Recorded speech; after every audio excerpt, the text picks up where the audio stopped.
আজ থেকে কয়েকদিন আগে ফেসবুক স্ক্রল করতে করতে আমার সামনে একটা হাদিস আসে। হাদিসটা এমন ছিল যে পৃথিবীর বুকে ভাই বোন যখন কথা বলে তখন উপরালা ফেরেশতাকে বলে যে সময়কে থামিয়ে দাও। তো তখন আসলে এটার কোনো মর্মার্থ আমি বুঝতে পারিনি। তার কিছুদিন পরে আমি যখন এই হাদিসের একটা ডিটেলস বর্ণনা আমার সামনে আসে, তো তখন হাদিসের মাধ্যমে আমি জানতে পারি যে মৃত্যুর পরে মানে আখিরাতের জীবনের পরে অনেকের সাথে অনেকের দেখা হওয়ার সম্ভাবনা আছে।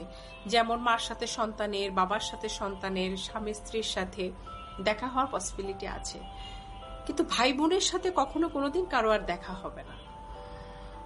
ভাই বোনের সম্পর্ক পৃথিবীর পর্যন্তই, পৃথিবীর পরে মানে মৃত্যুর পরে আর কখনোই কেউ কাউকে কোনোদিন দেখতে পাবো না।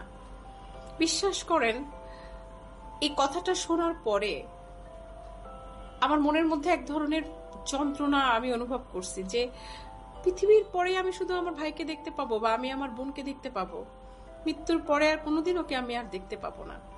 তো এই ক্ষণস্থায়ী জীবনে আমরা অনেকে সম্পত্তির কারণে কিংবা আনুষঙ্গিক অন্যান্য কারণে আমরা ভাই বোনের সাথে কেউ কারো মুখ দেখি না বা আমাদের সাথে কোনো কথা হয় না, টোটালি কোনো সম্পর্ক নেই, এবং এইভাবে সম্পর্কটা অনেক দিন কন্টিনিউ করে যাচ্ছে। তো তাদের উদ্দেশ্যে আমার একটাই